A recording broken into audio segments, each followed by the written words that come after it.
Hello, my dear students. I welcome you all to my channel. Today we are going to learn an English chapter of class 10 from the book Kumar Bharti और ये है chapter number 2.5 जिसका नाम है let's मार्च और हम आज part 2 पढ़ेंगे। पार्ट 2 हमने पहले वीडियो में पढ़ चुके हैं और इसलिए आज हम पार्ट 2 कंटिन्यू करेंगे। बट स्टूडेंट्स, अगर आप मेरा वीडियो पहली बार देख रहे हो तो मेरे चैनल को सब्सक्राइब करिए और बेल आइकन प्रेस करिए ताकि आपको मेरे हर एक वीडियो की नोटिफिकेशन मिलती रहे। हाँ, और अगर मेरा वीडियो पसंद आए तो वीडियो को लाइक जरूर करिए और अपने फ्रेंड्स में शेयर भी करिए because sharing is caring and knowledge is worth nothing if it is not shared, so please share it. तो चलिए फ्रेंड्स, आगे बढ़ते हैं। अबाउट द ऑथर देख लेते हैं। ये एक्चुअली इन्हीं की स्पीच है जो हम पढ़ रहे हैं। लास्ट क्लास में हमने देखा था पार्ट 1 में किस तरीके से ये कैलाश सत्यार्थी ने स्पीच दे रहे थे अपने नोबेल पीस प्राइज जब उन्होंने रिसीव किया था। और ये क्यों रिसीव किए थे? क्योंकि इन्होंने एक बहुत ही अच्छा काम करे हैं, बहुत ही अच्छा काम कर रहे हैं चिल्ड्रंस के राइट के अगेंस्ट आवाज उठा रहे, जो उन्हें चाइल्ड लेबर जो बहुत सारे प्रॉब्लम्स हो रहे हैं, जो चाइल्ड के राइट्स उन्हें नहीं मिल रहे हैं, उनके खिलाफ इन्होंने आवाज उठाया है। और इन्होंने अपने एक ऑर्गेनाइजेशन फाउंड की है, बचपन बचाओ आंदोलन, जिसके वजह से उन्होंने 83,000 चिल्ड्रन को और करीब करीब 144 कंट्रीज में जाकर बचाया है। तो ये सब अच्छे काम के लिए उन्हें ऑनर किया गया है बहुत सारे अवार्ड से और इंक्लूडिंग नोबेल पीस प्राइज से, जो कि उन्हें 2014 में मिला था और उसी दौरान उन्होंने ये स्पीच दी थी। तो पार्ट 1 में हमने देखा था किस तरीके से वो मोटिवेट कर रहे थे और भी लोगों को साथ देने के लिए। अपने कई साथियों का भी नाम लिया उन्होंने, उनको थैंक यू कहा और फिर उसके साथ साथ वो बच्चों से जो मिले, उनका एक्सपीरियंस, जो उन्होंने सिचुएशन कंडीशंस देखी है कि बच्चे क्या किस सिचुएशन से गुजर रहे हैं, वो सारा चीज हमारे सामने रखा था, स्पीच में बोल रहे थे। और ये भी मोटिवेट कर रहे थे कि सभी साथियों को साथ में मिलकर आगे बढ़ना चाहिए ताकि इस प्रॉब्लम से दुनिया को मुक्त कर सके। तो अब चलिए देखते हैं पार्ट 2 में कंटिन्यूएशन उनके स्पीच का कि वो क्या कहना चाह रहे हैं आगे। वो कहते हैं, we can do it. You may ask that what can one person do? I would recall a story of my childhood. So जब वो अपना स्पीच आगे बढ़ाते हैं, वो बोलते हैं कि वी कैन डू इट, हम ये भी काम कर सकते हैं, हम ये चाइल्ड लेबर और जो चाइल्ड रिलेटेड जो भी प्रॉब्लम है, हम दुनिया से उसको दूर कर सकते हैं, खत्म कर सकते हैं। बट आप पूछेंगे कैसे एक इंसान या एक ह्यूमन कैसे कर सकता है ये? तो उसके लिए भी वो एक स्टोरी कहना चाह रहे हैं यहाँ पर, जो उन्होंने अपने बचपन में सुना था। तो वो स्टोरी कुछ ऐसी है कि a heavy fire had broken out in the forest. All the animals were running away, including Lion, the king of the forest. Suddenly, then he saw a tiny bird rushing towards the fire. He asked the bird, what are you doing?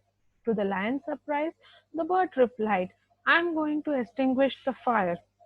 The lion laughed and said, how can you do it keeping just one drop of water in your beak? The bird was adamant and she said, I'm doing my bit. तो इस तरीके से इतनी beautiful motivational story इन्होंने बताया कि बहुत भयंकर आग लगी हुई थी एक फॉरेस्ट में और सारे एनिमल्स भाग रहे थे, इंक्लूडिंग लायन, जिसे हम किंग का राजा कहते हैं, वो भी भाग रहा था। और सडनली उन्होंने देखा एक छोटी सी बर्ड जो होती है, चिड़िया जो होती है, वो आग की तरफ भाग रही है। और जब लायन ने उससे पूछा कि आप इधर आग की तरफ क्यों भाग रही हो, तो लायन सरप्राइज हो गया जो आंसर बर्ड ने दिया सुनकर, उसको सुनकर। उन्होंने क्या जवाब दिया था बर्ड ने कि मैं जा रही हूँ आग को बुझाने के लिए। तो लायन हंसने लगा और कहा कि एक बूंद पानी जो आपके बीक में, उससे क्या आग बुझेगी? तो बर्ड बहुत जिद्दी थी, एडामेंट थी। वो कहने लगी, मैं अपना काम कर रही हूँ, अपने हिस्से का काम कर रही हूँ, जिस मुझसे जो बन सकता है मैं वो कर रही हूँ। इस तरीके से हमको ये सीख मिलता है कि अगर एक एक इंसान भी अगर एक एक कदम भी उठाए, जो उनसे बन सकता है वो करे, तो आगे दुनिया बढ़ सकती है, कोई काम नामुमकिन नहीं होता है। तो ये स्टोरी से हमें ये सीख मिलता है, तो हमें यही सीख कर आगे बढ़ना है। फिर वो कहते हैं, 18 years ago, millions of individuals marched across the globe and demanded a new international law for the abolition of worst form of child labor. And it has happened. We did it. Millions of individuals did it. Friends, we live in an age of rapid globalization. We are connected through high-speed internet. We exchange our goods and services in one single global market. Thousands of flights every day connect us from one corner to another corner of the globe. But there is one serious disconnect, and that is lack of compassion. Let us inculcate and transform this individual compassion into global compassion. Let us globalize compassion. तो इसका मतलब ये हुआ, कहते हैं कि 18 years ago हमने ये कदम उठाया था, मार्च किया था, एक एक इंडिविजुअल मिलकर, बहुत सारे इंडिविजुअल्स होकर ये मार्च कर रहे थे अक्रॉस द ग्लोब, मतलब आगे बढ़ रहे थे और वो डिमांड कर रहे थे एक न्यू इंटरनेशनल लॉ बने जो अबॉलिश करे worst form of child labour. मतलब ये जो बाल मजदूर होता है, जो चाइल्ड लेबर होता है, बच्चों से काम कराया जाता है, उसके खिलाफ एक इंटरनेशनल लॉ बनाना चाह रहे थे और सारे दुनिया से चाइल्ड लेबर को हटाना चाह रहे थे। और ये हुआ, क्यों हुआ? क्योंकि सारे सब इंडिविजुअल सपोर्ट किए और सारा ग्लोबलाइज हो गए, सारे दुनिया के लोग एक साथ होकर काम किए। And we live in age of rapid globalisation. कहते हैं हम ग्लोबलाइजेशन के एज में रहते हैं जहाँ एक शहर, एक मुल्क दूसरे मुल्क से जुड़ी हुई है। हम बहुत हाई स्पीड इंटरनेट के जमाने में रह रहे हैं। हमारा गुड्स और सर्विसेज एक कंट्री, एक शहर से, एक मुल्क से दूसरे मुल्क में एक्सचेंज हो रहा है। बहुत सारे थाउजेंड्स ऑफ फ्लाइट, हजारों फ्लाइट रोजाना एक शहर से, एक मुल्क से दूसरे मुल्क, एक कॉर्नर से दूसरे कॉर्नर पे, दुनिया के कॉर्नर पे पहुंचा रही है लोगों को और सामानों को। तो कोई एक दूसरे से दूर नहीं है, सब कनेक्टेड है। But there is one serious disconnect and that is lack of compassion. तो बोलते सिर्फ एक जो डिस्कनेक्शन है हमारे बीच में, वो है लैक ऑफ कंपैशन। जो हम पिटी नहीं कर पाते, जो हम दूसरों की मजबूरी को समझते नहीं, उनको हेल्प नहीं करना चाहते, सिर्फ हमको ये देखकर आगे बढ़ना है, तब हमारा सारा काम हो सकता है। ऐसे ही हम पूरे दुनिया से कनेक्टेड है, सिर्फ एक कंपैशन हमारे में आ गया तो हमारा सब काम अच्छे से हो जाएगा। तो let us inculcate and transform this individual compassion into global compassion. Let us globalise compassion. वो कहते हैं जो एक एक इंडिविजुअल्स के अंदर जो कंपैशन है, वो बेचारे उनका छोटा छोटा काम होता है, वो छोटे लेवल पे काम कर सकते हैं। तो क्यों ना हम उसको ट्रांसफॉर्म करें और उसे ग्लोबलाइज कर दें। सारे शहर से, सारे दुनिया से जितने भी लोग हैं जिससे कंपैशन है, सबको एक साथ मिलाकर एक ऑर्गेनाइजेशन बनाकर एक ग्लोबलाइज कंपैशन कर दे। मतलब एक दूसरे के लिए सबके अंदर पिटी आ जाए, हेल्पफुल नेचर आ जाए, तो ये काम बेशक अच्छे से हो जाएगा। फिर वो कहते हैं, Mahatma Gandhi said, if we are to teach real peace in this world, we shall have to begin with the children. I humbly add, let us unite the world through compassion of our children. तो कहते हैं महात्मा गांधी जी ने कहा है कि अगर हमें सही में पीस सिखाना है तो हमें स्टार्ट करना है बच्चों से। पहले बच्चों को देखना है, उनको सिखाना है। तो कहते हैं let us unite the world. Let us unite मतलब जो एक दुनिया को एकजुट कर दे, दुनिया के सारे कोनों से सारे लोग को मिलाकर एक थ्रू एकजुट कर दे। क्यों? कंपैशन के उसमें, कि बच्चों के प्रति उनको कंपैशन आए, बच्चों के प्रति उनको पिटी आए, ताकि बच्चों पर ये जो जुल्म हो रहा है वो ना हो, उनके राइट्स जो उनसे छीने जा रहे हैं वो ना हो। तो I ask, whose children are they who stitch football, yet never played one? Whose children are they who harvest cocoa, yet have never tasted chocolate? Whose children are they who are dying of Ebola? Whose children are they who are kidnapped and held hostage? They are all our children. तो वो कहते हैं, बहुत सारे सवाल पूछते हैं वो वहां पर, कि ये जो फुटबॉल्स बनते हैं, जिसे सिया जाता है, बनाया जाता है, वो कौन बनाता है? बच्चे ही बनाते, किसके बच्चे बनाते हैं? बट जो वो गरीब बच्चे बनाते हैं जो खुद उसे खेल नहीं पाते, और फिर जो बच्चे कोको हार्वेस्ट करते हैं वो कभी चॉकलेट टेस्ट नहीं किए होते। जो चिल्ड्रन, जो बच्चे मर रहे हैं बोला से, ये सब कौन है, किसके बच्चे? ये सब हमारे बच्चे, हमारे शहर, हमारे मुल्क के बच्चे, एक ह्यूमन के बच्चे हैं। तो हमको उन्हें बचाना है। ये सब मिलकर हमें ह्यूमन के चिल्ड्रन को, ह्यूमन के बच्चों को बचाना है। I remember an 8-year-old girl we rescued from intergeneration forced labor from stone quarries.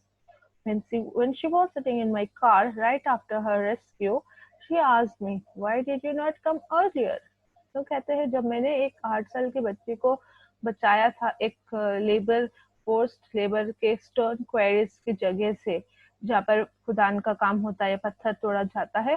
तो वो 8 साल की लड़की जब उसे बचा कर ले जाया जा रहा था, जब वो मेरे बाजू कार में बैठी थी, उस तो वो मुझसे एक सवाल पूछती है कि आप पहले क्यों नहीं आए यहाँ पर। और उसका ये जो गुस्से वाला क्वेश्चन था, वो बोलते मुझे अभी भी हिला कर रख देता है, मुझे एकदम सोच में डाल देता है। और वो उसका एक सवाल कितना पावरफुल है कि वो सारी दुनिया को भी हिला सकता है। उसका क्वेश्चन हम सब के लिए, हर question is for all of us. What are we doing, what are we waiting for, how many girls will be allowed to go without rescue, children are questioning our inaction and watching our actions. We need collective actions with a sense of urgency. Every single minute matters. Every single child matters. Every single childhood matters. फिर वो कहते हैं कि वो सवाल जो उसने पूछे वो हमें और सारी दुनिया को भी हिला देगा। और ये सब सवाल हमारे लिए है कि हम क्या कर रहे हैं, हम किसके लिए वेट कर रहे, किसका वेट कर रहे हैं हम। और ऐसे कितने बच्चों और बच्चियों को हम विदाउट रेस्क्यू छोड़ देंगे, कितने बच्चों को हम इसी प्रॉब्लम में छोड़ देंगे ताकि वो घूमते रहे। और ये सब जो चिल्ड्रन के क्वेश्चन है, वो चिल्ड्रन सारे हमारे कामों को क्वेश्चन कर रहे, जो काम हम कर रहे हैं उसे देख रहे, जो काम हम नहीं कर रहे उसे क्वेश्चन कर रहे, आवाज उठा रहे कि आप लोग कहाँ हो, क्या कर रहे हो। तो हम लोगों को कलेक्टिव एक्शंस दिखाना है, हम लोगों को साथ में आके अर्जेंटली ये काम स्टार्ट करना है, क्योंकि अब हम और वेट नहीं कर सकते। क्योंकि एवरी सिंगल मिनट मैटर्स, हर एक सिंगल मिनट अमूल्य है, हर एक बच्चा अमूल्य है, और हर एक बच्चे की बचपन अमूल्य है। तो हमें ये फौरी तौर पर ये कदम उठाना है। फिर वो कहते हैं, therefore I challenge the passivity and pessimism surrounding our children. I challenge this culture of silence and this culture of passivity, this culture of neutrality. वो चैलेंज करे, वो क्वेश्चन करे, ये जो वर्स्ट कंडीशन है, ये जो वर्स्ट कंडीशन आने वाला है, विद एक्सेप्टेंस, वो उसे एक्सेप्ट करते बट उसे चैलेंज करते कि वो पीछे हटने नहीं वाले हैं। क्योंकि ये बच्चों के आजू बाजू हमेशा आएगा, लोग उसे लाएंगे, बट हमें आगे आना है, एज अ चैलेंज हमें लेना है। और फिर वो उन्हें भी चैलेंज करते, हमारी कल्चर ऑफ साइलेंस, जो मतलब लोग सिर्फ चुपचाप देख रहे हैं पर कुछ कर नहीं रहे हैं बच्चों के लिए। और कल्चर ऑफ पैसिविटी में जो बुरा वक्त आ रहा है, जो बुरे सिचुएशंस आ रहे हैं, इस सब चीज को वो चैलेंज कर रहे हैं। फिर वो हमारे न्यूट्रलिटी को चैलेंज करे कि हम देख रहे हैं सब चीज हो रहा है, बट हम कोई अपना काम या अपना योगदान नहीं दे रहे उसमें, या बचाव के लिए या कुछ अच्छा होने के लिए। तो इस तरीके से वो मोटिवेट भी कर रहे हैं, कुछ मोटिवेशन थॉट्स भी दे रहे हैं, अपना एक्सपीरियंस भी शेयर कर रहे हैं, स्टोरीज भी शेयर कर रहे हैं, और चैलेंज भी कर रहे हैं सारी दुनिया को। वो यही चाहते हैं कि सारा दुनिया ग्लोबलाइज हो जाए, कंपैशनेट हो जाए, और बच्चों के हित में काम करें। हाँ, आई होप सो स्टूडेंट्स, आपको ये second part of the speech समझ में आया होगा। एंड आगे के वीडियो के लिए आप मेरा वीडियो देखते रहिए, मेरे चैनल को सब्सक्राइब करिए, आपको नोटिफिकेशन मिलती रहेगी। अगर आपको ये वीडियो पसंद आई हो तो लाइक जरूर करें और शेयर जरूर करें। Thank you.